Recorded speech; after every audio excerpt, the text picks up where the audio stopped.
إن الحمد لله نحمده ونستعينه ونستغفره ونعوذ بالله من شرور أنفسنا ومن سيئات أعمالنا من يهده الله فلا مضل له ومن يضلله فلا هادي له وأشهد أن لا إله إلا الله وحده لا شريك له وأشهد أن محمدا صلى الله عليه وسلم عبده ورسوله يا أيها الذين آمنوا اتقوا الله حق تقاته ولا تموتن إلا وأنتم مسلمون يا أيها الناس اتقوا ربكم الذي خلقكم من نفس واحدة وخلق منها زوجها وبث منهما رجالا كثيرا ونساء واتقوا الله الذي تساءلون به والأرحام إن الله كان عليكم رقيبا يا أيها الذين آمنوا اتقوا الله وقولوا قولا سديدا يصلح لكم أعمالكم ويغفر لكم ذنوبكم ومن يطع الله ورسوله فقد فاز فوزا عظيما ألا إن أصدق الكلام كلام الله وخير الهدي هدي محمد صلى الله عليه وسلم وشر الأمور محدثاتها وكل محدثة بدعة وكل بدعة ضلالة وكل ضلالة في النار أما بعد حياكم الله جميعا et مرحبا بكم et j'espère que tout le monde Inch'Allah Ta'ala va bien et que l'iman va bien et que la santé bi'idna Ta'ala va bien et que toute la famille va bien. طيب. Donc Inch'Allah Ta'ala en cette soirée du mercredi 16 Shawwal 1432 de l'Hégire, ce qui correspond avec le 14 septembre 2011 bi'idnillah subhanahu wa ta'ala. On va Inch'Allah Ta'ala lire quelques intérêts, quelques fawaïd de l'un des fabuleux livres de l'éminent savant Cheikh Ibn Uthaymin rahimahullah, son livre qui s'appelle où il a expliqué Boulough al-Maram, qui s'appelle exactement et plus précisément Fath Dil Jalal wal Ikram Bisharh Boulough al-Maram. On va citer Inch'Allah Ta'ala quelques fawaïd, quelques intérêts. Donc Inch'Allah Ta'ala, il serait important, ou là il serait bien pour vous aussi, quand il y a des fawaïd qui vous plaisent, mais qui vous conviennent, et peut-être même que vous cherchiez, c'est bien donc d'avoir un stylo à côté de soi pour noter l'intérêt qui vous convient ou bien qui vous cherchez. Donc on va commencer Inch'Allah Ta'ala par le tome numéro 1. Donc nous sommes au tome numéro 1. Donc Inch'Allah Ta'ala, je continue. Je continue, donc je disais. Ensuite, pour la... Comment ça s'appelle? Pour la connexion aujourd'hui, Inch'Allah Ta'ala, il faut un peu patienter. De temps en temps, je pense que je serai déconnecté, car même les gens qui sont allés pour renouveler leur connexion, etc., on leur a dit que ces temps-ci, la connexion était mauvaise. C'était mauvaise, du moins dans le quartier où j'habite. Donc, c'est le tome numéro 1. Voici, Inch'Allah Ta'ala, le premier intérêt, la première faïda. Le Cheikh dit, page 123. Tome numéro 1, page 123. Avant cela, n'oublie pas, Wasmak Muslim, si c'est toi qui diffuses là-bas, n'oublie pas d'écrire sur la bannière que le cours est diffusé maintenant en direct, qu'il est en direct ici. Section Islam. Le Cheikh rahimahullah dit الدليل على جواز استعمال الذهب والفضة في غير الأكل والشرب الجلجل الذي كان عند أم سلمة فيه شعارات للنبي صلى الله عليه وسلم. Le Cheikh dit la preuve que c'est permis d'utiliser l'argent et l'or. L'argent et l'or, c'est-à-dire le métal d'argent, le métal d'or, comme par exemple une assiette en or, une assiette en argent, quelque chose comme ça, il a dit, à condition que ça ne soit pas dans le fait de boire ou de manger. Il a dit, le dalil qui permet l'utilisation des ustensiles en argent et en or, à part dans le fait de manger, il a dit c'est quoi le dalil? Parce que vous savez, le prophète sallam a interdit de boire et de manger dans les ustensiles en or et en argent, que ce soit pour les hommes, que ce soit pour les femmes. Mais certains ont dit que ce n'est pas seulement il est interdit de manger et de boire, mais toute autre chose. Par exemple, il est interdit de faire les ablutions dans une tasse en or, une tasse en argent, par exemple. Cheikh Ibn Uthaymin va donner la preuve que quoi? Que ce qui est interdit en ce qui concerne l'argent et l'or, c'est seulement boire et manger. Il a dit quant à les utiliser pour une autre chose, une autre vocation, il a dit c'est permis. Il a cité quoi le délil? Il a dit que Salama, l'une des épouses du prophète sallallahu alayhi wa sallam, avait quoi? Avait, disons, comme un petit vase, une petite tasse, un petit vase, quelque chose comme ça, où elle gardait quelques cheveux du prophète sallallahu alayhi wa sallam. Et ce petit vase qu'elle avait était en argent. Pourquoi elle gardait les cheveux du prophète sallallahu alayhi wa sallam? Pour, disons, à but médical. Quand quelqu'un, par exemple, tombait malade ou bien avait de la fièvre ou bien, il allait chez Salama radiyallahu ta'ala anha, elle prenait ce vase où il y avait les cheveux du prophète sallallahu alayhi wa sallam, elle mettait un peu d'eau sur les cheveux, ensuite mélangée, et cette personne, bi'idnillahi ta'ala, guérissait, bi'idnillahi subhanahu wa ta'ala. Donc, il a dit, c'est une preuve, et ce vase était en quoi? Était en argent. Il a dit donc c'est une preuve que ce qui est interdit, c'est seulement de boire ou de manger dans l'ustensile qui est en argent ou bien en or. Ce que je viens de citer, vous le trouvez, Inch'Allah Ta'ala, page 123. C'est bien comme ça, à chaque fois vous écrivez quelle page je suis, Inch'Allah Ta'ala. Pourquoi vous notez? Comme ça, on ne sait jamais une fois, une discussion ou bien quelqu'un vous dit non, ça c'est pas vrai, ou là vous dites si, voilà, la vie de Cheikh Ibn Uthaymin, Boulough al-Maram, le charh de Boulough al-Maram, tome 1, page 123. مليح.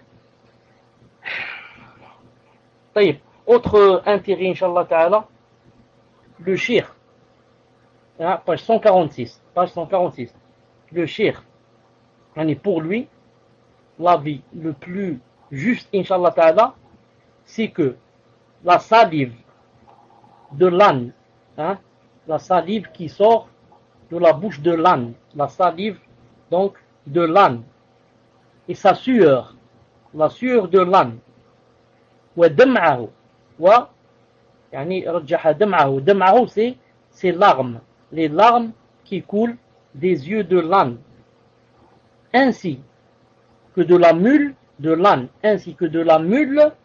il a dit, sont purs, ne sont pas de la souillure, sont purs, contrairement aux excréments de l'âne, parce que l'âne ne se mange pas, vous connaissez la règle, tout animal qui ne se mange pas, ses excréments et son urine sont de la souillure, et tout animal qui se mange, ses excréments et son urine sont purs.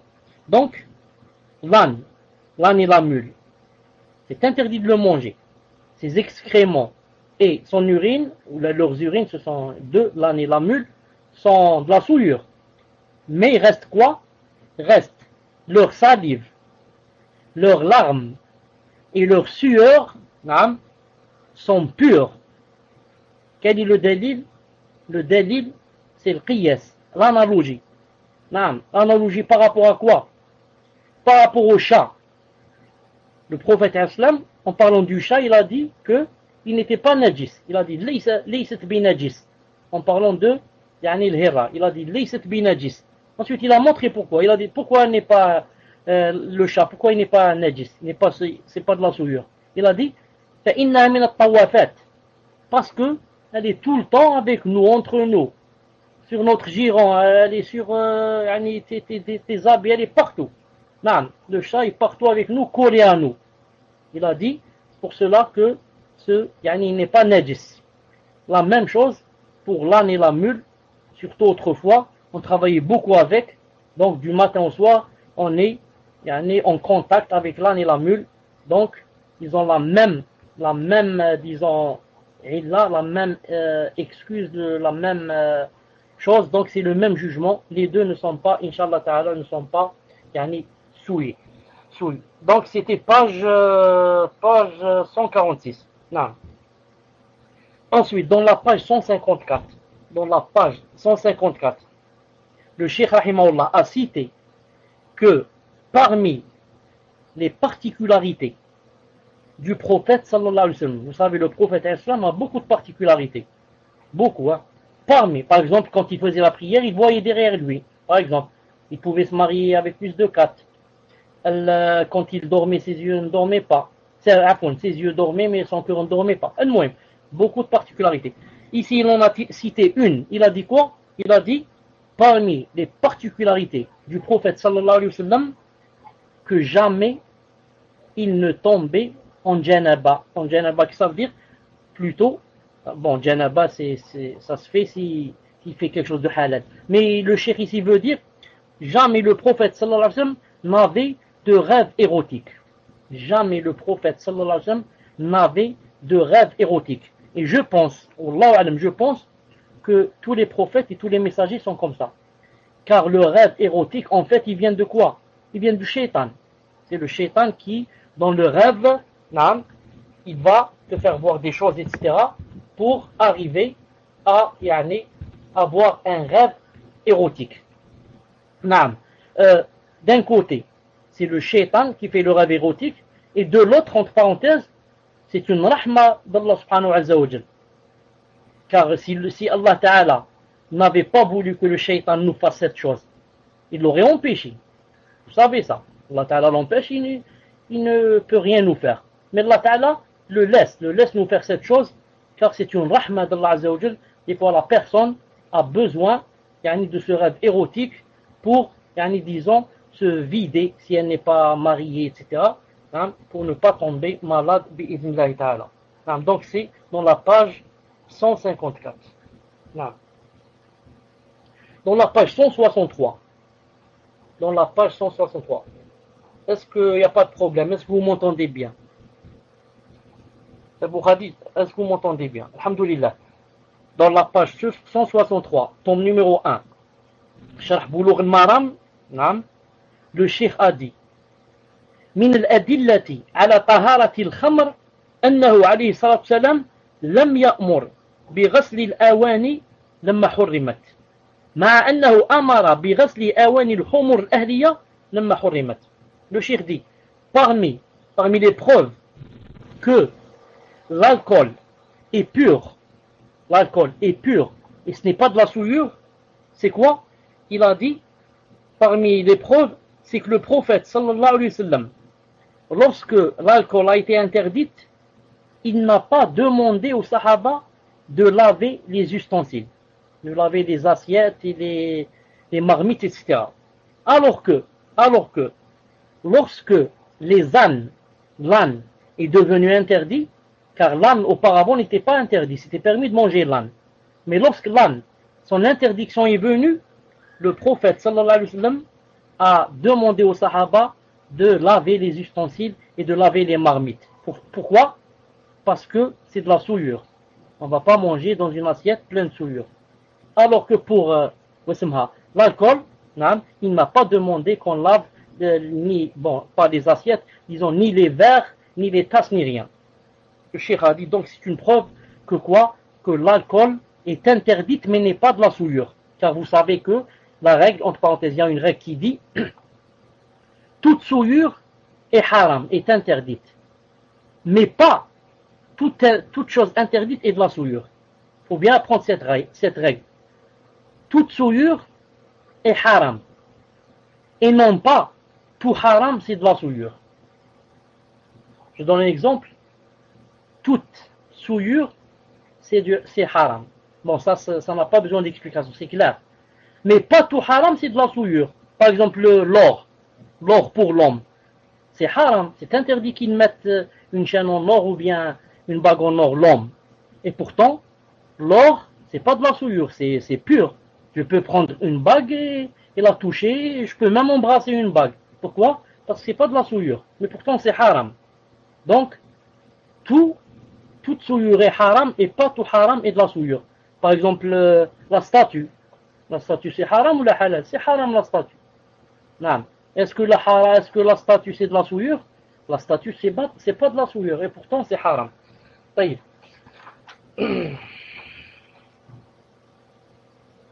Dans la page 163, le Cheikh rahimahullah dit دليل طهارة ما ليس له نفس سائلة كالنحلة والعقرب إلى آخر ذلك حديث غمس الذباب. Le Cheikh a dit la preuve que tout ce qui n'a pas de sang quand on le tue. Quels sont les animaux, là, les insectes là, qui n'ont pas de sang lorsqu'on les tue? Par exemple, la mouche, l'abeille, le scorpion. Non, ce sont des animaux, des insectes, vous dites ce que vous voulez, mais qui ont un point commun, ils n'ont pas de sang. Non. Prenez l'abeille, écrasez-la, elle meurt, mais il n'y a pas de sang. Alors, ces animaux-là, ces insectes qui n'ont pas de sang, non, est-ce que ils sont purs ou bien ils sont souillés, ils font partie de la souillure? Le Cheikh Rahimahullah dit, ils sont purs.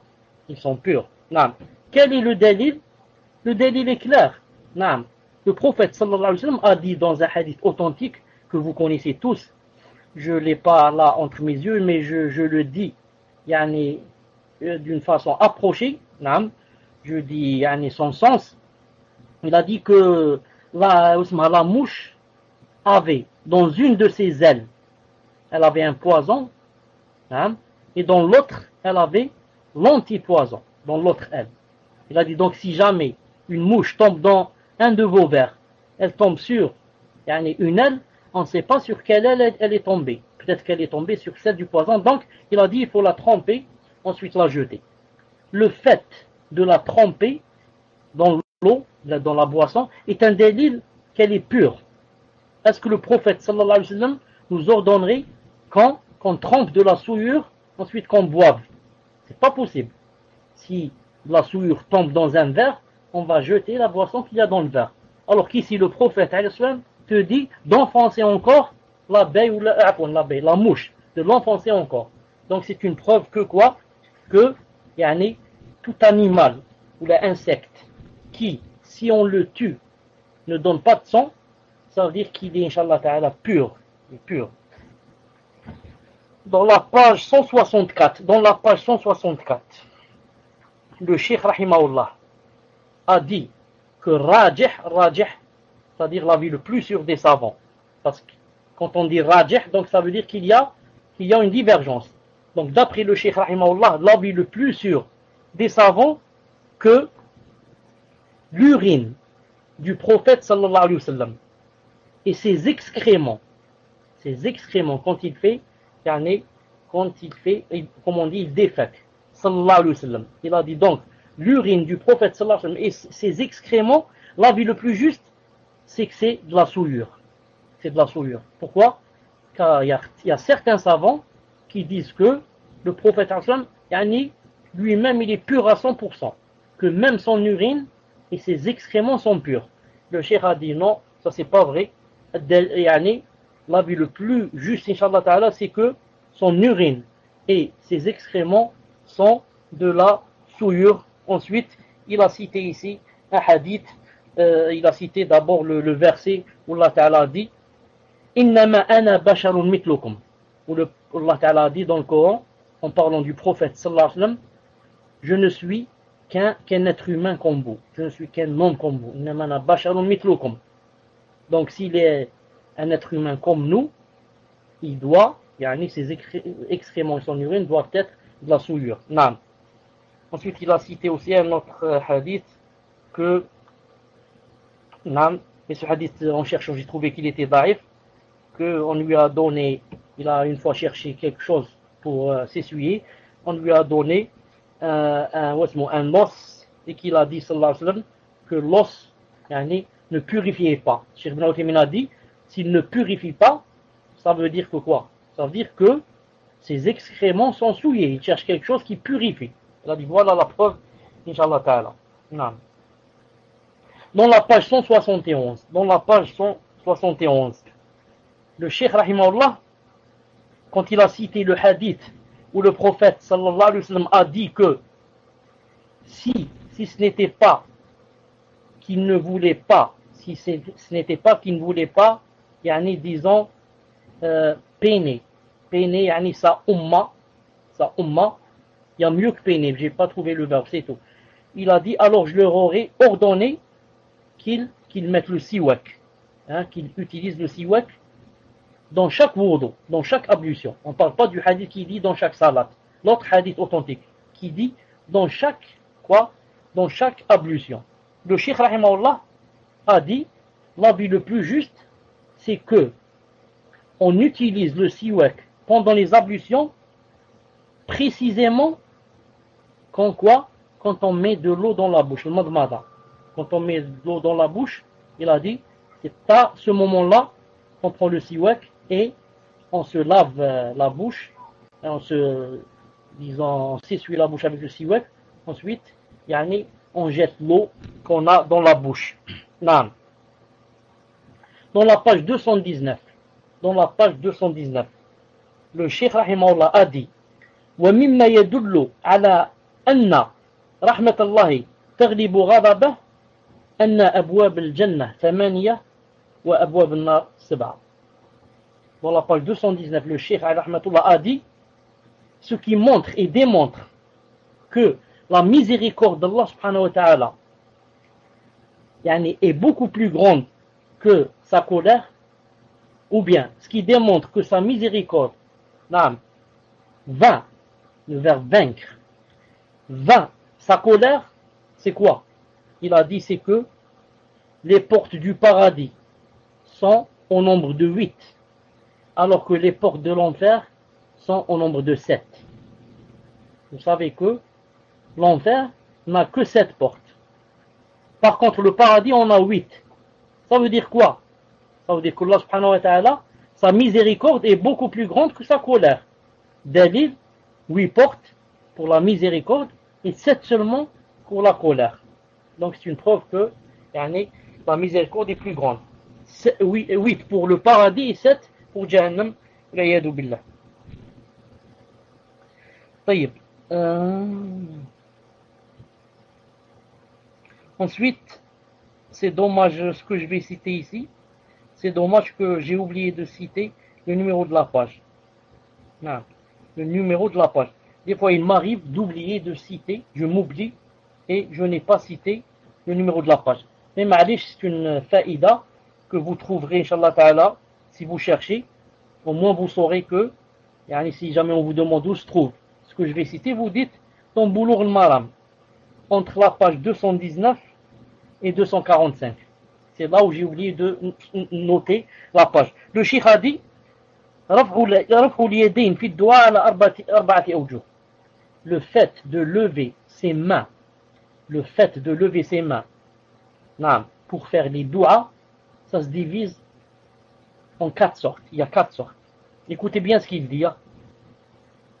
Première sorte, c'est interdit absolument de lever les mains. Dans la première sorte, c'est interdit absolument de lever les mains quand on fait les doigts. C'est où? C'est à l'intérieur de la salat. Quand quelqu'un dit Allahu Akbar, il est rentré dans la salat. Et maintenant, par exemple, il vient de se prosterner, ou là il vient de s'incliner, ou là il est debout en train de réciter. Est-ce qu'il a le droit de lever les mains pour faire une doua? Donc, c'est absolument interdit dans la salat de faire les doigts. Même s'il est prosterné, qu'il fait les doigts, il ne lève pas les mains. Qui font cela? Qui lève les mains dans la salat?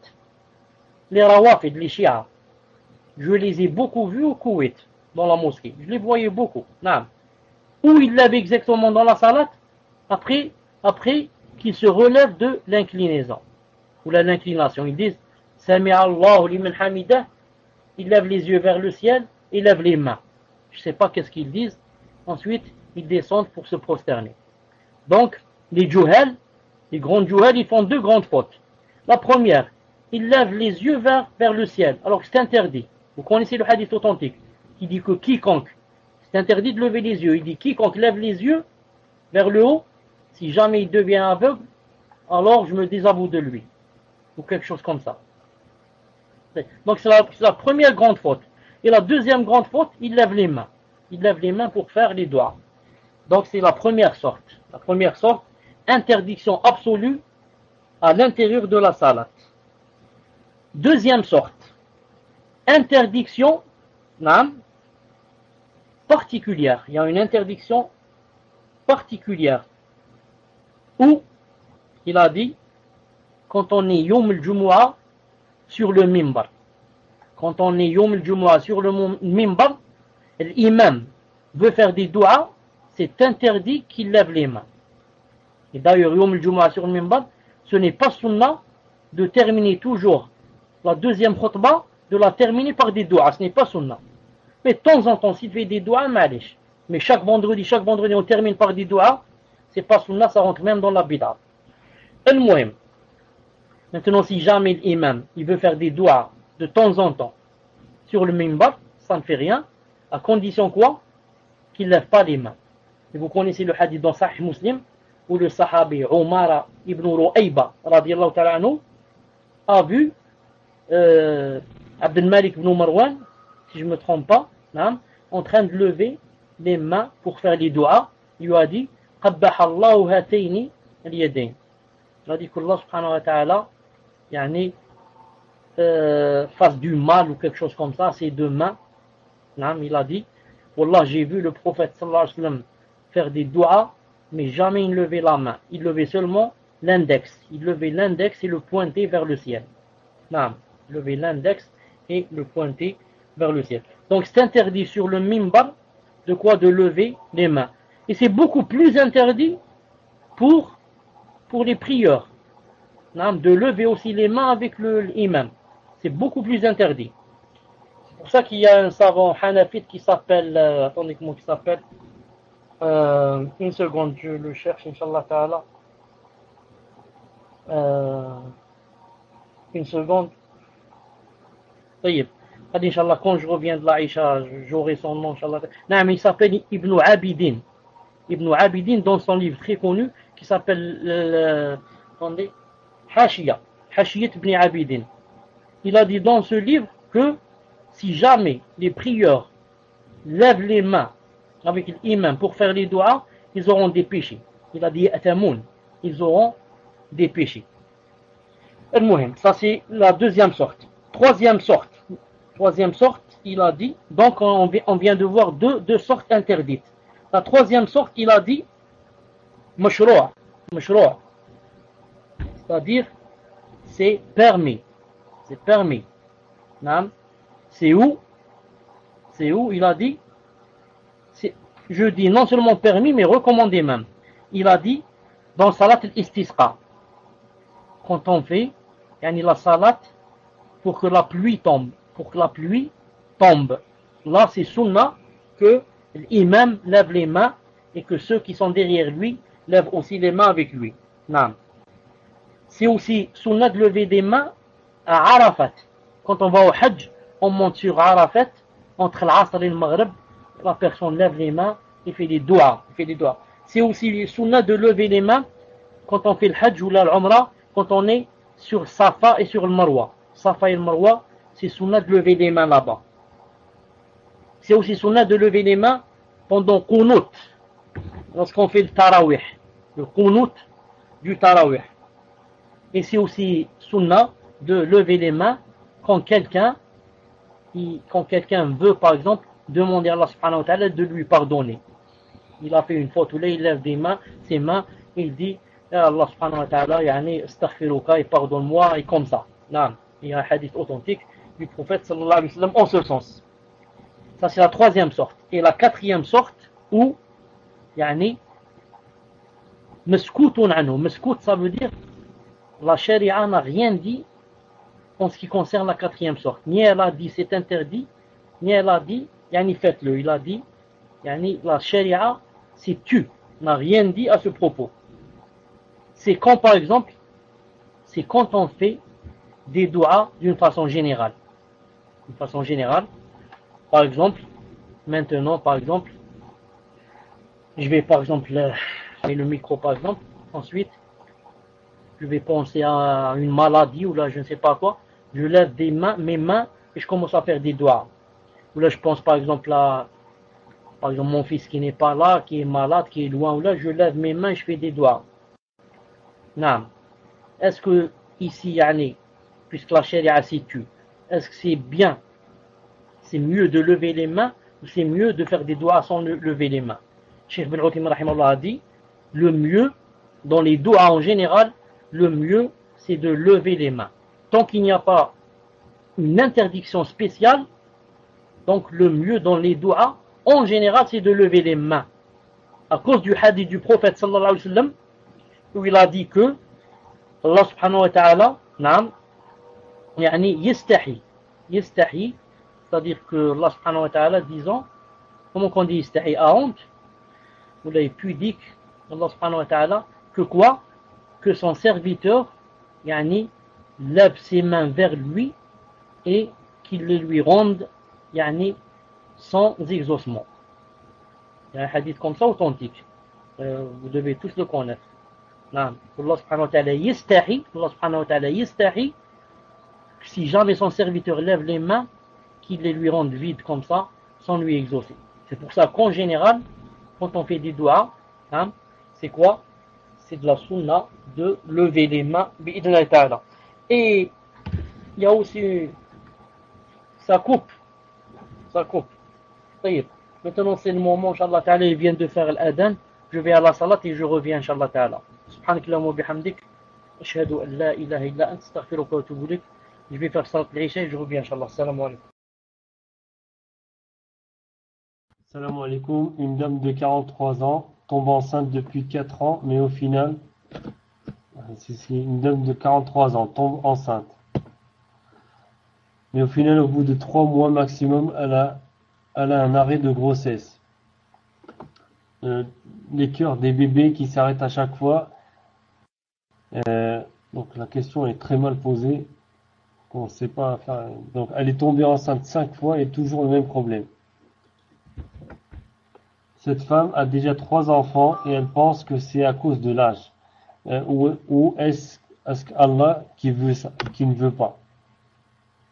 Que c'est pour son bien. Les médecins disent qu'elle n'a pas de problème de santé. Elle veut encore avoir des enfants, mais elle a peur car à chaque fois, elle est triste de perdre l'enfant. Elle se dit maintenant qu'Allah ne veut pas, astaghfirullah, ne veut pas ça, mais c'est elle qui insiste. Donc c'est très simple, une phrase en 2 mots, 3 mots. On a fait une phrase en disant que là, il y a eu 3 fausses couches ou 4 fausses couches, que c'est elle qui insiste, que doit-elle penser et que doit-elle faire? Doit-elle cesser de vouloir encore des enfants? Elle pense que c'est contre la volonté d'Allah et que maintenant elle accepte ce qu'Allah a décrété. C'est une question. Doit-elle se faire une ruqya elle-même, sachant qu'elle connaît assez le Coran? Que doit-elle penser et faire? Donc ça se répète. Si vous pouvez répondre en français et en algérien, barakallahu fikum. Pour résumer, Chir, c'est une femme qui est âgée de 43 ans. À chaque fois qu'elle tombe enceinte, depuis 4 ans en fait, au bout de 3 mois à peu près, donc il y a une fin de grossesse. Le bébé il grandit pas et donc il meurt. Donc elle se pose la question, vu qu'elle est en bonne santé, est-ce que c'est à cause de son âge qu'elle n'arrive pas à avoir d'enfant, que en fait la grossesse elle va pas à terme, ou c'est Allah qui ne veut pas et que c'est un bien pour elle en fait. Pour résumer. Deuxième question, Cheikh. Salam alaikum wa rahmatullahi wa barakatuh. Pour ce cours, qu'Allah vous préserve. J'aimerais savoir s'il est autorisé de faire un tirage au sort pour décider du nom de notre... Naam, Abu Khadija, parce que naam, tu étais en train de parler et que moi j'avais une urgence au téléphone, donc c'est pour ça que je t'ai donné le raid. Fadal, Inch'Allah, j'ai entendu la première question et la fin de la première question. Est-ce qu'elle a dit de parler en français ou elle a dit de parler en algérien? Fadal. Naam, Cheikh. Donc elle dit si vous pouvez répondre en français et en algérien, il y en a dans les deux, Inch'Allah. Donc la deuxième question, Cheikh, si vous avez bien compris, la première, donc j'aimerais savoir s'il est autorisé de faire un tirage au sort pour décider du futur prénom de l'enfant, une liste de prénoms qui leur plaît aux parents. Barakallahu fikum. Troisième question, salam alaikum wa rahmatullahi wa barakatuh. Sheikhuna, est-il permis de faire le jeûne de Daoud alayhi salam pour une durée de 1 mois et de le renouveler tous les mercredis? Quatrième question, Cheikh. Salam alaikum wa rahmatullahi wa barakatuh. Cheikh, tout d'abord, nous sommes très heureux de vous revoir, alhamdulillah, en espérant que vous allez bien. Et que pour les cours, pourront bientôt reprendre de manière régulière comme auparavant. Ma question concerne la raison de l'être humain. Se situe-t-elle au niveau du cœur ou du cerveau? Ça, c'est la première question. Et donc, la suite, y a-t-il différents avis à ce sujet? Si oui, quels sont-ils? Qu'Allah vous récompense et vous accorde le firdaus. Dernière question, Cheikh. Salam alaikum wa rahmatullah. Ma question concerne un hadith. Donc, le hadith est le suivant. Aïcha radiyallahu anha a dit, le messager d'Allah, alayhi salatu wa salam, priait la nuit jusqu'à ce que ses pieds se fendent. Je dis alors, ô messager d'Allah, tu as accompli cela alors qu'Allah t'a pardonné tes péchés passés et futurs, tes péchés antérieurs et futurs. Il dit, ne devrais-je pas être un serviteur reconnaissant? Donc ce hadith est rapporté par le Bukhari. La partie que j'ai pas compris de ce hadith, c'est quand Aïcha radiyallahu anha lui dit, Allah t'a pardonné. Dans la bonne traduction, c'est Allah ne t'a-t-il pas pardonné tes péchés antérieurs et futurs? Que cela veut-il en fait, on veut dire quel est le sens de cette interrogation de Aïcha. J'ai compris que le prophète alayhi salatu wa salam a fait des péchés, mais je crains de ne pas avoir bien compris. Barakallahu fikum. Voilà pour les 5 questions, les 5 premières questions. Je répète la troisième question, Inch'Allah. La sœur dit, est-ce qu'on peut faire, on peut prendre comme modèle le jeûne de Daoud, et on fait une fois par mois. Donc le jeûne de Daoud est dit une fois par mois et renouveler cela tous les mercredis. Yani c'est ce qui est écrit, Cheikh. Wa alaykoum salam wa rahmatullah. Naam. Pour ne pas écrire la première question, pour ne pas l'écrire, Siyam Daoud, c'est jeûner un jour et manger un jour. Et le hadith a dit que c'était le meilleur siyam. Le meilleur siyam, c'est le siyam de Daoud alayhi salam. Maintenant, la personne dit, si elle veut faire comme ça, seulement de temps en temps. C'est possible. Siyam Daoud, je le fais par exemple pendant quoi? Pendant 1 mois, pendant 2 mois, à condition que quoi? À condition que maintenant il ne s'appelle plus le Siyam de Daoud. Le Siyam de Daoud, quand il a commencé, c'est jusqu'à la vie. Mais si maintenant quelqu'un veut sommer de temps en temps, un jour oui, un jour non, un jour oui, un jour non, et comme ça pendant 1 mois, 2 mois, ça ne fait rien. À condition, pas comme a dit la personne, chaque mercredi ou là, elle le reprend. Dans ce cas, elle a fixé un jour spécial pour adorer Allah subhanahu wa ta'ala pour le siyam. Comme ça, c'est pas bien, le risque de rentrer dans la bid'a. Mais, elle ne fixe pas de jour. Elle ne fait pas un jour spécial. Chaque mercredi de chaque mois, je commence là. Non. Mais, par exemple, aujourd'hui elle mange, demain elle jeûne, aujourd'hui elle mange, demain elle jeûne. Ensuite elle est fatiguée, elle va dire j'arrête 1 semaine, j'arrête 10 jours. Quand elle sent que elle a maintenant l'envie et la force, elle refait ça encore. 2 mois, 3 mois. Malish. Il y a, Inch'Allah Ta'ala, aucune interdiction pour cela. Maintenant, on revient à la première question.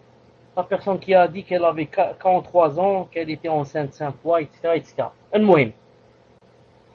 Chaque fois que elle est enceinte, elle quoi? Elle perd ses enfants.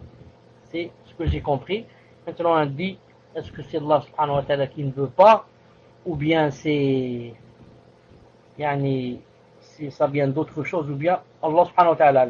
Pour répondre, je vais dire, Avant de dire cela, il y a une petite chose qui m'a interpellé, qui a aussi rapport avec ce qu'on est en train de dire.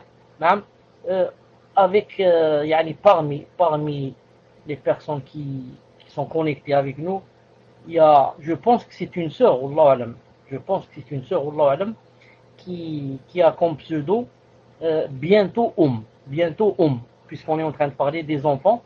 Donc bientôt on lui dit que puisse Allah subhanahu wa ta'ala accepter et faire de toi que tu deviennes bientôt une mais ce que je voulais dire, ce qui est plus intéressant aussi, c'est que de préférence, un pseudo pareil, de préférence on dit bientôt Inch'Allah. On dit Inch'Allah. Quand je dis bientôt ça veut dire que j'ai la certitude, je sais, ça y est, que je vais devenir Et c'est pour bientôt. Alors que, en principe, on dit bientôt Inch'Allah. On ajoute Inch'Allah comme ça pour dire que c'est Allah Ta'ala qui décide. Moi, je peux décider, espérer d'être dans un mois et ça peut ne jamais arriver. C'est pour ça que pour qu'il y ait la baraka, on fait toujours appel à quoi? Allah subhanahu wa ta'ala pour dire que c'est lui qui a la première décision et la dernière. C'est pour ça ce serait préférable que ce pseudo devienne bientôt Inch'Allah. Donc pour celle qui avait 43 ans et qui plusieurs fois est enceinte, mais Allah subhanahu wa ta'ala décide que les bébés, disons, meurent, ça revient, comme elle a dit elle, à la volonté d'Allah subhanahu wa ta'ala. Si Allah subhanahu wa ta'ala veut que il y ait un accouchement, qu'il y ait un bébé, personne, tous les ins, tous les humains et tous les djinns réunis ne peuvent empêcher un bébé d'exister, si je puis dire. Tous les êtres humains, tous les djinns ne peuvent entraver la volonté d'Allah subhanahu wa ta'ala universelle. C'est pour ça que maintenant, si il n'y a pas, ça continue pas, c'est qu'Allah subhanahu wa ta'ala a décidé de ne pas créer ces enfants-là et ces âmes-là pour des raisons, des sagesses que Allah subhanahu wa ta'ala lui seul connaît. Et ensuite on sait en règle générale que quand une femme, quand elle dépasse 40 ans, que ça devient plus ou moins difficile pour que la femme ait des bébés, même si ça peut donner, ça existe beaucoup de cas. Mais j'ai dit en général, ça devient un peu difficile et même les enfants risquent plus ou moins d'avoir certaines anomalies comme le fait d'être par exemple des Mongoliens, Donc je dis à cette femme, je lui dis, tant qu'Inch'Allah Ta'ala c'est possible d'avoir des enfants et de tomber enceinte, ma'alish, fais-le. Ensuite, fais des doigts pour que Allah subhanahu wa ta'ala continue la chose pour qu'il y ait l'enfant vivant. Si maintenant il y a un accouchement ou il y a une fausse couche ou là, ça revient à la volonté d'Allah. On dit qaddar Allah wa ma shafa'al et on revient vers Allah subhanahu wa ta'ala. Donc maintenant, si je dois répéter ça en arabe algérien, je dois dire très vite que que هذا يعود إلى مشيئة الله سبحانه وتعالى. الله سبحانه وتعالى إذا كتب الكش الحمل، يكتب أن الحمل هذا يعيش، ما كاش اللي يقدر يحبس هذا الحمل. وإذا كل مرة المرأة تطرح، هذا يرجع إلى مشيئة الله سبحانه وتعالى. هي من جهتها تحاول أن تنجب الأولاد وتشوف إذا ربي سبحانه كتب هذا الحمل وما كاش اللي يقدر يعترض مشيئة الله سبحانه وتعالى. وإذا سقط هذا الحمل قدر الله ما شاء فعل، الله سبحانه وتعالى لم يريد ذلك. وفوق هذا السن عنده أيضا اعتبار، فلهذا الإنسان يصبر يرجع أمره كله إلى الله سبحانه عز وجل. فيما يخص en ce qui concerne le tirage au sort des prénoms, c'est possible. Non, c'est possible, c'est permis dans la charia d'avoir recours au tirage au sort quand c'est difficile de savoir par exemple quoi choisir, comme le prophète sallallahu alayhi wa sallam lui-même, il faisait tirage au sort quand il voulait voyager et que il ne savait pas par qui commencer et qui choisir comme compagnon dans le voyage. Donc c'est permis de faire le tirage au sort et ça ne rentre pas dans le hasard ni la loterie. Non. Pour la question, la raison se situe-t-elle au niveau du cœur ou bien au niveau du cerveau? La plupart des savants, et l'avis le plus juste, c'est que en islam, ça se situe au niveau des cœurs, au niveau du cœur et non pas au niveau du cerveau. Comme dit Cheikh Ibn Uthaymin, c'est le cœur lui-même qui d'abord donne disons le déclic au cerveau qui va prendre quoi? Qui va prendre la décision de faire ou de ne pas faire telle chose. Enfin, pour le hadith de Aïcha, où Aïcha a dit au prophète sallallahu alayhi wa sallam, Allah Ta'ala ne t'a-t-il pas effacé tous tes péchés? On va dire que l'avis le plus juste chez un Sunnah ou Jama'a, que même les prophètes et les messagers font des péchés. Mais seulement ils ne font pas les grands péchés. Et la première des choses, ils ne font pas les grands péchés. Et la deuxième des choses, quand ils font un péché vite, Allah subhanahu wa ta'ala, comment on dit ça, c'est pas les met en garde, mais comment on dit en arabe, ينبههم ينبه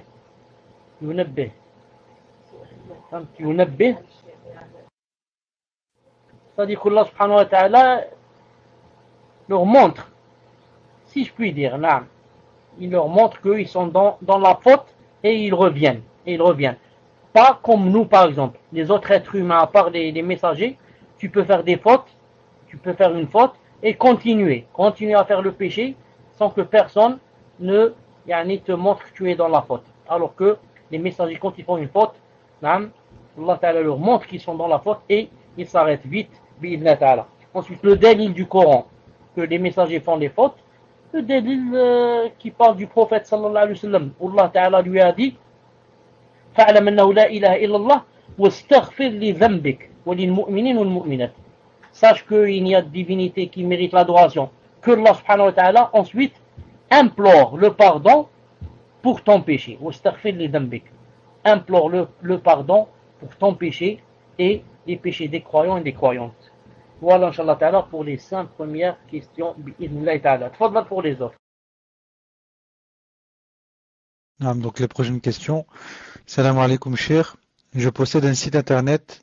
Est-ce que je peux mettre sur mon site un lien vers un autre site qui contient une information licite que mes visiteurs cherchent, sachant qu'il peut y avoir des images figurées ou de la pub haram. Mon but étant de leur fournir une information, pas de leur montrer ces images ou ces pubs. Mais en allant sur le site, la personne peut voir ces images figurées. Barakallahu fikum. Question suivante. Salam alaikum wa rahmatullahi wa barakatuh. Une question concernant la prière. Peut-on faire Fajr, puis ensuite Subh sans coupure? Ou bien faut-il laisser quelques minutes entre les deux salats? Même question pour le soir, pour Salat al-Isha, wa Shfah ou al-Witr. Barakallahu fikum. Question suivante. Salam alaikum cher. M'est-il permis de faire du babysitting moyennant un salaire qui est déclaré à l'État, sachant que la sœur qui veut me confier son enfant travaille dans un commissariat de police où il y a de la mixité et elle ne se couvre pas.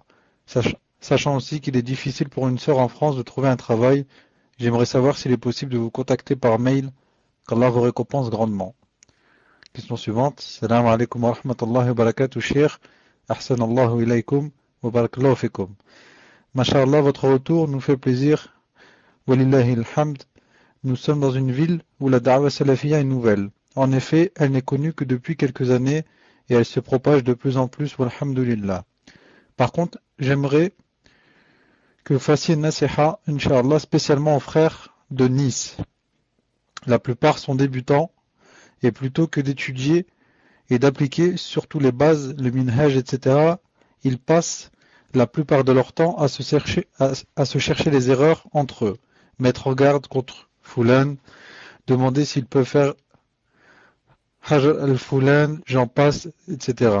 Enfin, vous voyez bien de quel comportement je veux parler, Wallah al-Musta'an. C'est vraiment triste et dommage, car tout ceci ne fait que créer des fitanes et diviser la da'wa salafiyya entre eux jusque dans les villes voisines.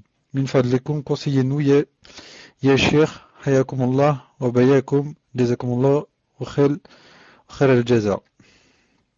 Dernière question, Inch'Allah. Salam alaikum, Sheikhana, hayakumullah. C'est avec un grand plaisir que nous vous retrouvons parmi nous. Ma question est la suivante. Est-il autorisé à un frère de travailler dans une entreprise qui produit de la viande de porc? Son travail consiste à nettoyer les machines qui découpent la viande de porc et à assembler des cartons. Il n'est jamais en contact avec la viande. Ceci rentre-t-il dans l'entraide, dans le péché et la transgression? Jazakumullah khayran Cheikh. Comment pouvons-nous vous contacter? Nous voudrions vous accueillir à Marseille pour un séminaire. Tfadal Cheikh. Naam, alaykoum salam wa rahmatullah wa barakatuh. Je termine ma question très rare, j'écris. Pour la première question, reprenez-moi si je me trompe, les admins.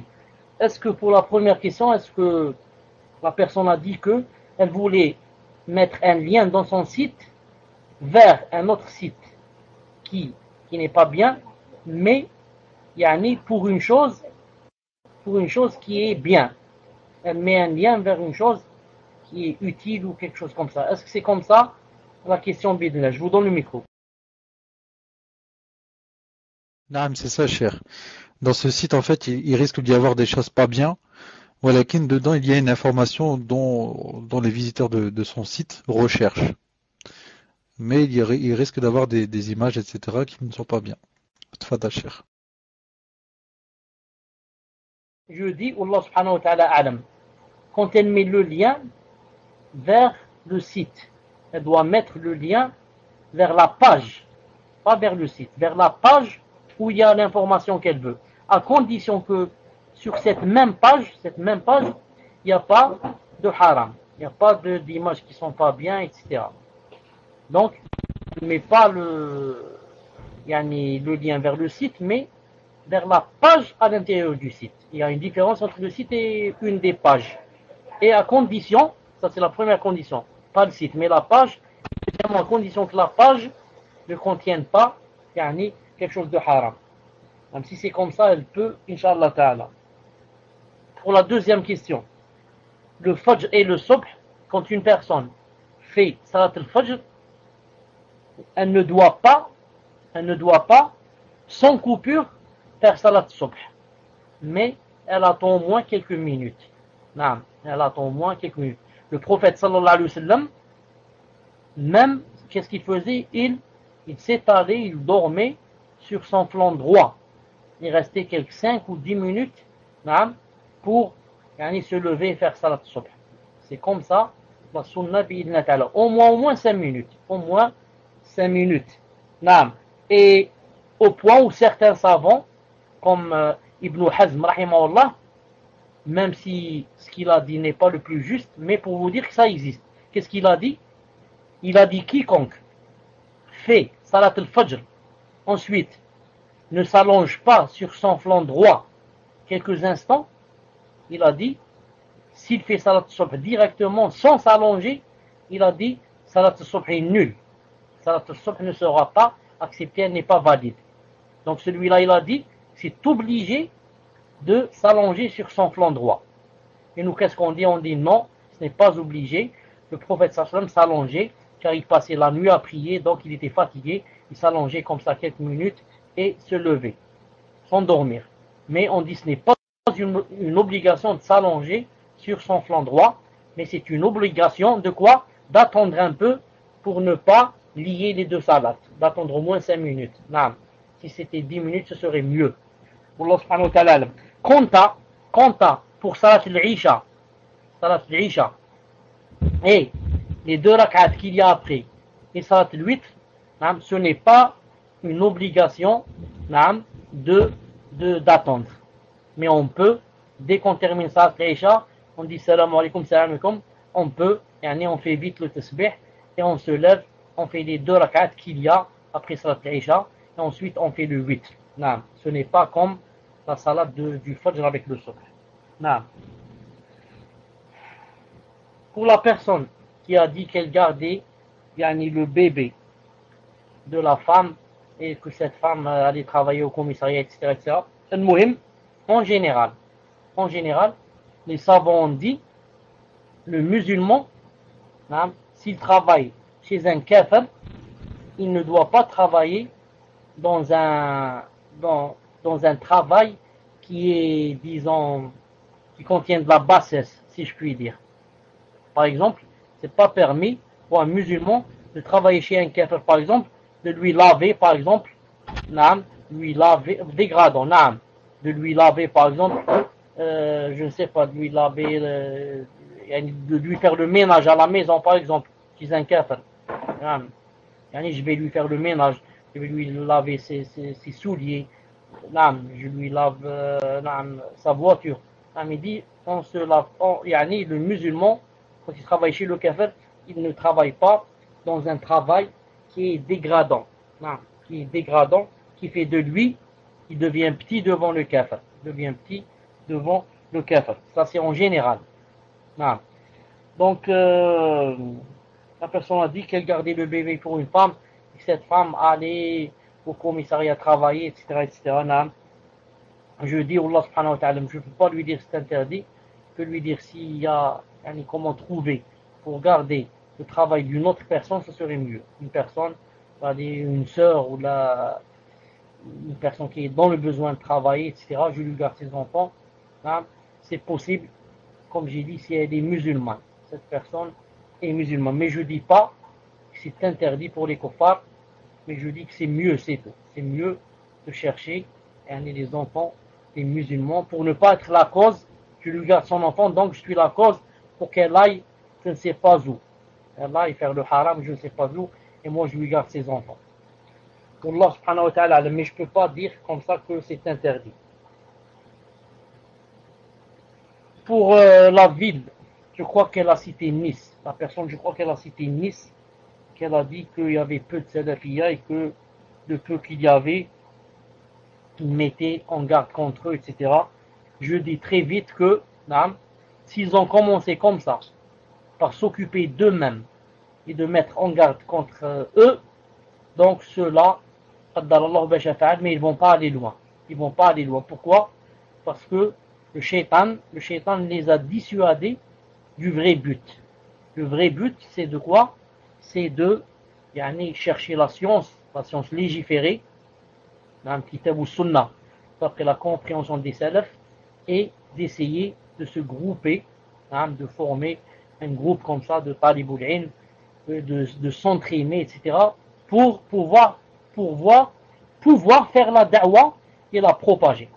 Maintenant, s'ils ont commencé par les mises en garde, donc qu'est-ce qui va se passer? Ils vont pas aller loin et ils vont se disperser.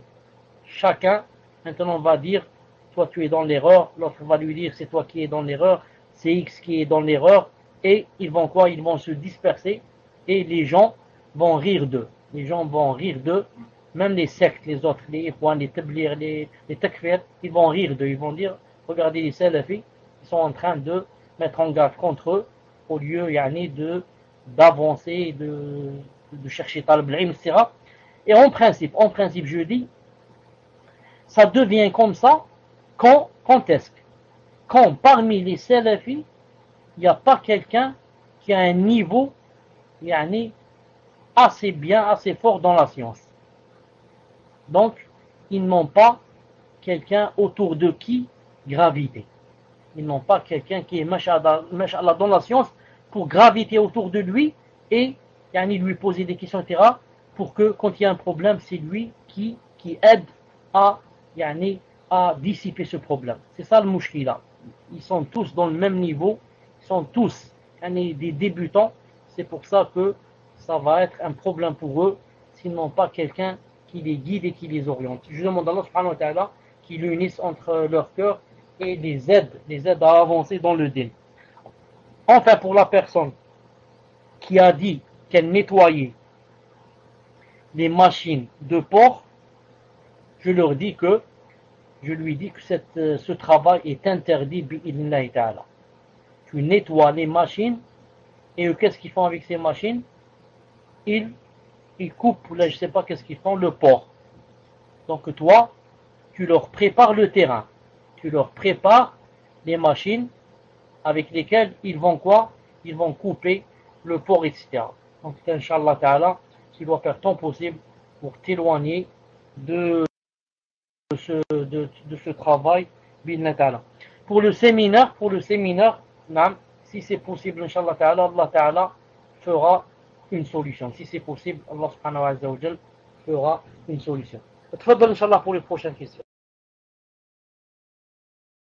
Donc, les 5 prochaines questions.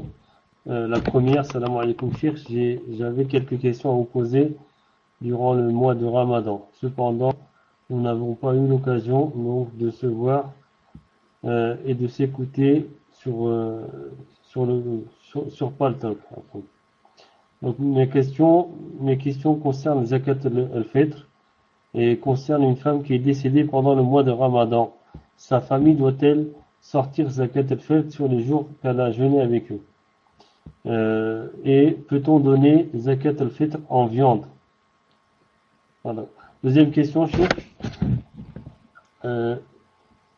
Alors, je suis une femme divorcée depuis peu, j'ai la garde de mes enfants. Le divorce ici, c'est le divorce shara'i. J'ai la garde de mes enfants en bas âge, 4 ans et 2 ans et demi. Le père de mes enfants ne s'est jamais vraiment occupé d'eux et de leur éducation. Il ne veut pas faire des démarches auprès de l'État pour divorcer auprès d'un tribunal. Il ne veut pas s'arranger pour fixer des jours pour rendre visite à ses enfants, mais veut plutôt les prendre quand il décide et quand il le veut et quand ça l'arrange. J'ai conscience que mes enfants doivent voir leur père et maintenir les liens de parenté puisque c'est une obligation dans l'islam. Et je ne veux en aucun cas lui interdire de leur rendre visite. Je veux simplement fixer des jours réguliers, mais espacés pour le bien-être des enfants et leur stabilité. Ma question, Cheikh, est de savoir si je peux fixer des jours au père de mes enfants pour qu'il vienne chercher ses enfants, en sachant tout de même que lorsqu'il les prend à fond, il ne s'occupe pas bien d'eux, il les lave pas, il les change pas malgré le sac d'affaires que je prépare, mais qui ne sert jamais. Est-ce que je peux aller au commissariat pour faire une déposition pour abandon de domicile et violence à fond conjugale? La question d'après, salam alaykoum Cheikh, une personne fait construire une mosquée fi sabilillah. Est-elle responsable si dans cette mosquée l'imam est un innovateur? Donc c'est 3 questions. 4e question, Cheikh. Nous souhaiterions, salam alaykoum wa rahmatullahi wa barakatuh, Sheikhana, nous souhaiterions avoir quelques conseils concernant le comportement adopté avec les kuffars. 5e question, Cheikh. Si je me trompe, vous me dites si c'est pas la 5e question. Comment doit-on se comporter avec un père injuste qui fait des différences entre ses enfants et nous empêcher de pratiquer notre religion malgré le fait qu'il soit musulman et qu'il fait la prière? Barakallahu fikum wa jazakumullahu khairan. Tfaddal, Cheikh. Abou Khadija, est-ce que tu m'entends? Si oui, sache que je n'ai pas entendu la 4e et la 5e question. Madame, je vous entends très bien. Je vais répéter la 4e et la 5e, Inch'Allah. Donc la 4e question. Voilà. Donc, comment, salam alaykoum Sheikhana, nous voudrions savoir comment se comporter avec les kuffars. Le comportement avec les kuffars. 5e question. Salam alaykoum Cheikh. Barakallahu fikum. Comment doit-on se comporter avec un père injuste qui fait des différences entre ses enfants et nous empêche de pratiquer notre religion, même malgré le fait qu'il soit musulman, bien sûr, et qu'il fait la salat. Voilà, Cheikh. Inch'Allah, vous m'avez bien entendu. Pour la première question, quand une personne, là, elle jeûne quelques jours, ensuite elle meurt, avant que le ramadan ne se termine, elle n'a pas de zakat. La zakat, c'est pour qui? C'est pour celui qui a fait tout le ramadan. La personne qui a fait tout le ramadan, c'est celle-là qui a la zakat. Si une personne, elle meurt une nuit avant l'Aïd, donc il n'y a plus de zakat pour elle. Pourquoi? Parce que la zakat, pour la personne qui a jeûné le mois, c'est celle-là qui doit sortir la zakat, Inch'Allah Ta'ala. Ensuite, pour la viande, elle dit, est-ce qu'on peut donner zakat al-fitr en viande? La viande, en général, pour les gens de maintenant, ce n'est pas quelque chose qui se mange tous les jours, au quotidien. On ne mange pas la viande au quotidien. Zakat al-fitr, c'est pour la chose qui se mange chez les gens au quotidien. C'est pour cela, par exemple, que, comme disent maintenant les savants, par exemple, maintenant, on ne va pas donner comme zakat fitr les raisins secs. Alors que le raisin sec, ça rentre dans la zakat.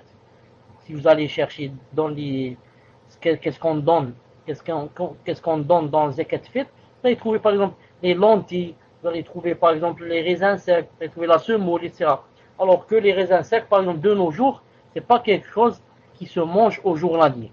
C'est pour ça que Cheikh Ibn Uthaymin a dit que on peut donner de la viande aux gens qui, la viande, c'est leur quotidien. On peut donner, il a dit aussi, le poisson pour les gens, par exemple, qui vivent, par exemple, au pôle Nord. Pôle Nord, que mangent les gens au pôle Nord? Ils mangent surtout les poissons.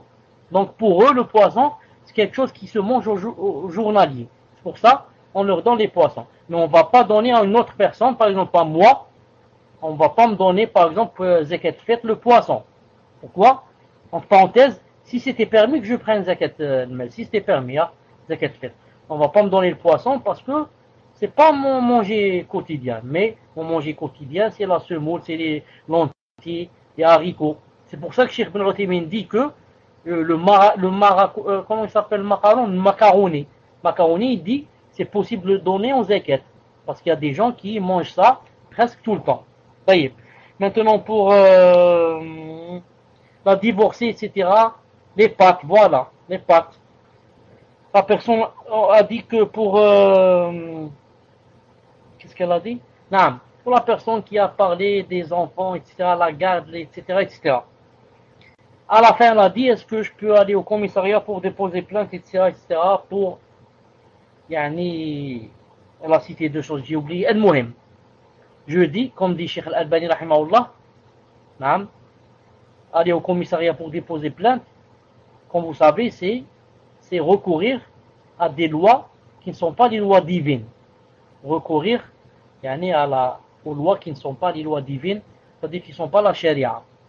Donc, cette chose n'est permise que dans deux conditions. La première condition, comme dit Cheikh Al-Albani, être dans la nécessité.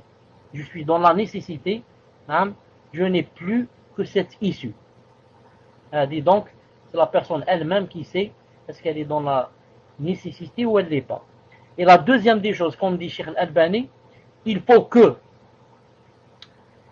ce qu'ils vont maintenant juger, ce qu'ils vont donner comme jugement, que ce soit au commissariat ou là, que ce soit au tribunal, il ne faudrait pas que ça se contredise avec la charia. Il ne faudrait pas que ça se contredise avec la charia. Je vais donner un exemple. Par exemple, une femme divorcée, par exemple, maintenant question de pension. Par exemple, je donne un exemple, c'est tout. Par exemple, question de pension, supposons, c'est une supposition que la charia dise 10 euros pour l'enfant. C'est juste un exemple. La charia a dit, par exemple, si une femme divorce, elle prend la garde, son mari doit lui donner 10 euros par enfant. Et maintenant, elle sait que si elle va déposer plainte au tribunal, on va lui donner 50 € par enfant. Dans ce cas, c'est interdit. Elle ne doit prendre que 10 € pour enfant et les 40, elle doit les donner pour les nécessiteux. Ce n'est plus quoi? Ce n'est pas son droit. La charia ne lui a donné que 10 €. C'est un exemple. C'est un exemple. Donc, je dis à cette sœur, elle peut, si elle est dans la nécessité, et si elle sait que le jugement qu'ils vont donner ne se contredit pas avec la charia d'Allah subhanahu wa ta'ala et qu'elle ne va pas prendre plus que ne lui donne la charia. Une personne qui construit une mosquée, si elle sait d'avance que pour cette mosquée, on va lui mettre un imam qui est innovateur, dans ce cas, il vaut mieux qu'elle ne construise pas la mosquée. Pourquoi? Car la mosquée, c'est pas on construit une mosquée pour une mosquée, mais on construit une mosquée pour que les gens adorent Allah subhanahu wa ta'ala. Maintenant, si on sait d'avance qu'il va y avoir un innovateur, donc celui-là, on va l'aider à ce qu'il leur apprenne les bid'ah, le shirk, tout ce qui se contredit avec la charia. Mais si on ne sait pas qui va venir imam dans cette mosquée, on peut, Inch'Allah ta'ala, construire la mosquée parce qu'on ne sait pas qui va venir. Ou alors, on la construit avec la niya de mettre dans la tête que, Inch'Allah ta'ala, quelqu'un de bien va venir. Mais là, je peux donner juste un petit avis. Je connais quelqu'un ici, par exemple, qui, à chaque fois, il construit des mosquées. Quelqu'un que Allah ta'ala lui a donné beaucoup d'argent, masha'Allah, et avec son argent, il construit des mosquées. Mais qu'est-ce qu'il fait? À chaque fois, avant de construire la mosquée, qu'est-ce qu'il fait? Il leur met comme condition que c'est lui qui leur amène un imam. Il leur dit comme ça. Voilà, je vais vous aider, vous construire la mosquée à condition, c'est moi qui choisis qui est l'imam qui va, Inch'Allah ta'ala, diriger cette mosquée. Surtout que chez vous en France, par exemple, les mosquées ne sont pas étatiques. C'est pas l'État qui les gère. C'est des privés. Donc, si c'est privé, je peux mettre ça comme condition. Je construis la mosquée, mais c'est moi, Inch'Allah ta'ala, qui vous ramène imam. Là, maintenant, s'il a terminé de construire la mosquée et on la lui a prise de force, et on a mis un autre imam, lui il se désavoue et il a, Inch'Allah ta'ala, le ajr d'avoir construit la mosquée. Pour le comportement avec les kuffars, CFCM, je ne sais pas c'est quoi. El-Mouhim, pour l'avant-dernière question, il a dit comment se comporter avec les kuffars. Comment se comporter avec les kuffars? D'abord, les kuffars, il y a 2, 3 ou 4 sortes. Et deuxièmement, le comportement, il y a 1001 choses. Comment se comporter, avec qui, pendant quoi? Pendant les fêtes, pendant les choses, pendant les épreuves, pendant les maladies, pour la vente, pour le mariage, ça dépend. La personne n'a pas dit ce qu'elle veut dire par là, envers les kuffars. Ça demande un cours. Ça demande un cours pour dire comment se comporter en général. Mais je dis en 2 ou 3 mots, le kafir, j'essaie toujours de lui montrer le bon côté de l'islam. Et de lui montrer que je suis mieux que lui, question de comportement. Car le kafir croit que moi je suis un illettré, je suis un abruti, je suis quelqu'un qui pense pas loin, je suis quelqu'un qui ne connaît rien, je suis un terroriste, je suis quelqu'un qui pense seulement à égorger les gens, etc. Bon, je lui montre que l'islam, c'est vraiment le comportement le plus parfait. C'est pour cela que l'islam ne me demande pas de beaucoup parler, mais de beaucoup agir. Avec mon bon comportement, beaucoup de kuffars vont pencher vers l'islam. Ils vont me dire, tu es masha'Allah, vous avez un bon comportement. Et moi, chaque fois, je lui dis, naam, c'est pas mon comportement, ça c'est l'islam. Moi, je ne suis rien. C'est l'islam qui m'a dit d'être comme ça et qui m'ordonne d'être comme ça. En général, je dois avoir le meilleur comportement possible pour attirer les gens vers l'islam. Enfin, pour la dernière question, le père qui est injuste avec les enfants, qui nous empêche aussi d'appliquer, etc. Pour la personne, si la personne est jeune, n'est pas au stade du mariage, je lui dis, elle doit patienter. Elle doit patienter, faire beaucoup de doigts, demander à Allah subhanahu wa ta'ala de lui faire une issue et de patienter avec un père pareil, sans que ça m'empêche, yani, de lui donner comme ça des conseils. De lui dire, lui, par exemple, voilà, par exemple, tu donnes à l'autre, moi tu ne me donnes pas, etc. De montrer que, yani, avec, dans un cadre, yani, plein de sentiments et de bons sentiments, je lui montre par exemple qu'il fait des fautes. Non, ça n'empêche pas de montrer, yani, ça m'empêche pas en islam de montrer à quelqu'un qu'il a fait une faute, mais sans lui montrer de l'adversité, sans faire de lui mon ennemi. Et je patiente et je fais des doigts jusqu'à Allah Ta'ala me fasse une issue. Maintenant, si la personne a atteint le stade de mariage, pour elle et pour lui, la meilleure façon c'est de se marier pour aller fondre un foyer, un nouveau foyer, et de s'éloigner de lui, tout en demandant à Allah Subhanahu wa Ta'ala de guider mon père bi'idhnillahi ta'ala. On arrête Inch'Allah Ta'ala ici. On va se rencontrer Inch'Allah Ta'ala mercredi après Salat al-Maghrib vers 19h30. C'est pas 19h45, vers 19h. Monsieur, vous avez perdu le micro, mais juste une précision, parce que la sœur qui a posé la question pour le divorce, en fait, elle vous a posé une question, vous n'avez pas répondu, par rapport aux enfants. Elle a été divorcée au niveau de Shar'iyyan, mais pas au niveau de la justice, et donc elle n'a pas de droit. Donc son mari ne veut pas la divorcer au niveau de la justice parce qu'il y a des frais à payer, etc.